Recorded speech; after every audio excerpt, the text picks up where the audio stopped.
순자산은 사람의 부를 측정하는 방법 중 하나입니다.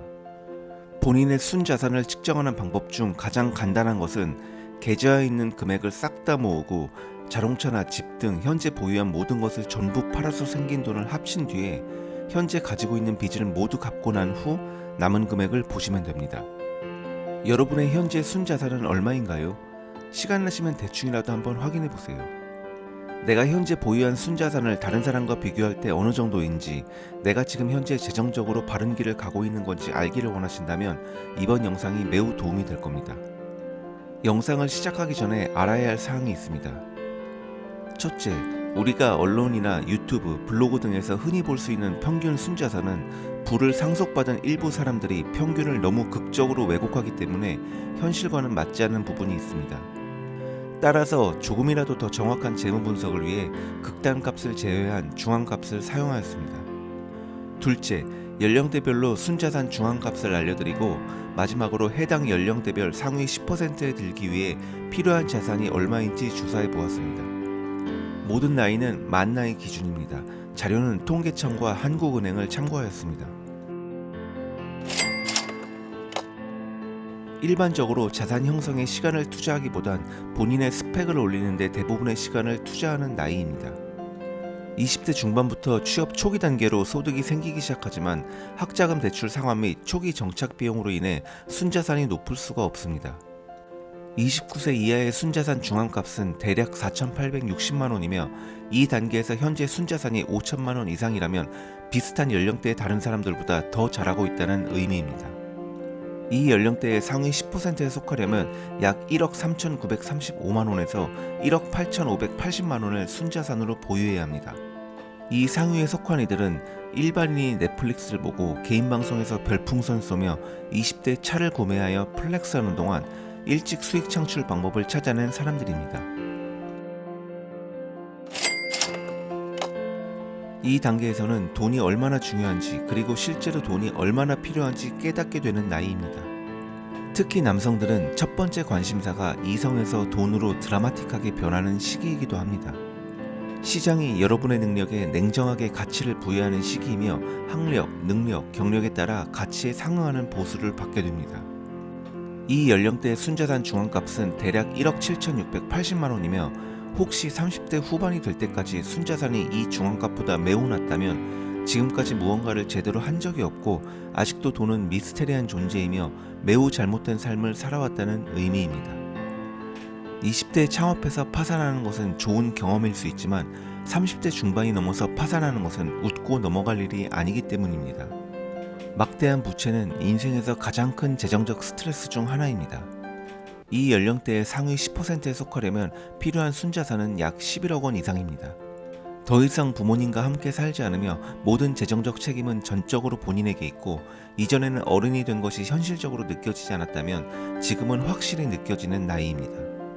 진지한 관계에 있는 이성 친구가 있으며 아이가 생기고 가장이 되는 데 따른 재정적 영향이 약간 두려운 시기입니다. 이혼이 많이 발생하는 나이이며 이혼 후 순자산은 평균 30% 감소하므로 올바른 배우자를 선택하는 것은 인생에서 가장 중요한 재정적 결정 중 하나일 수 있습니다. 지난 20년 동안 어떻게 살아왔는지에 대한 결과를 받고 있습니다. 열심히 살아온 것에 대한 금전적 보상이 확실히 주어지는 사람도 있으며 무의미하게 낭비한 수십 년의 시간에 대한 대가를 혹독하게 치르는 연령대이기도 합니다. 현재 본인의 재정 상태에 따라 계속 만나는 친구와 자연스레 멀어지는 친구가 철저히 나눠지는 시기입니다. 소득이 급격히 증가하기보단 점진적으로 증가하므로 재정적 미래를 어느 정도 예측할 수 있습니다. 보통 수익의 정점에 도달하게 되는 연령대이며 남은 여생의 삶이 어떻게 될지 결정이 됩니다. 이 연령대의 순자산 중앙값은 대략 2억 9,478만원이며 이 연령대의 상위 10%에 속하려면 필요한 순자산은 약 12억 5천만원 이상입니다. 이 나이가 되면 자녀의 학비와 기타 모든 비용을 지불하기 위해 보유 자산의 일부를 청산하여 현금을 마련하기에 순자산이 줄어드는 현상도 빈번합니다. 물론 이 시점까지 상위 10%에 도달한 사람들에게는 적용되지 않습니다. 30대의 소수만 실감하던 복리의 힘을 대부분의 사람들이 실제로 체감하게 되는 연령대이기도 합니다. 이쯤 되면 회사에서 고위직을 맡고 있거나 사업이 완전히 자리를 잡은 시기입니다. 이 연령대 순자산 중앙값은 대략 3억 1,765만 원이며 이 연령대의 상위 10%에 속하려면 필요한 순자산은 약 13억 원 이상입니다. 자녀도 어느 정도 성장했으며 이 나이에 연예인이나 프로 운동선수가 되고 싶다는 꿈을 꾸는 사람은 아무도 없습니다. 이 나이부터 특별한 일이 발생하기 시작합니다. 10년 전에 구입했던 자산의 가치가 계속 상승하고 인플레이션을 완벽히 해지하게 됩니다. 10년 전 3억 원에 구입했던 집이 5억 이상의 가치를 갖게 될 것이며 주식을 팔지 않고 계속 불입했다면 지난 10년 동안 포트폴리오가 크게 상승한 것을 볼 수 있습니다. 지금까지 수십 년 넘게 들어왔던 모든 자산 형성 방법은 시간이 지나도 여전히 유효합니다. 30년 이상 들어왔던 부동산 폭락한다는 뉴스에 반하여 가격이 여전히 상승하고 있다는 사실에 충격을 받습니다. 또한 30년 동안 지치지 않고 계속 부동산 거품은 꺼질 거라는 망무새들의 한결같은 모습에도 충격을 받습니다. 은퇴에 대해 자주 생각하고 있으며 지금까지 모은 재산이 은퇴 후에도 현재와 같은 라이프 스타일을 유지하기에 충분하지 않을지 걱정됩니다. 이 연령대 순자산 중앙값은 대략 2억 3,560만 원이며 이 연령대의 상위 10%에 속하려면 필요한 순자산은 약 13억 원 이상입니다. 60세 이상의 삶은 40, 50대를 어떻게 보내는지에 따라 결정되며 이 시점에서 은퇴자의 42%가 투자를 통해 수입을 얻습니다. 투자를 전혀 안 해왔고 근로소득만으로 여기까지 온 사람들은 연금과 자녀에게 재정적으로 의존하기 시작하며 정부에서 제공하는 공공일자리를 찾아다니기 시작합니다. 은퇴를 하고 나서도 주택담보대출 빚을 다 못 갚은 사람들도 있습니다.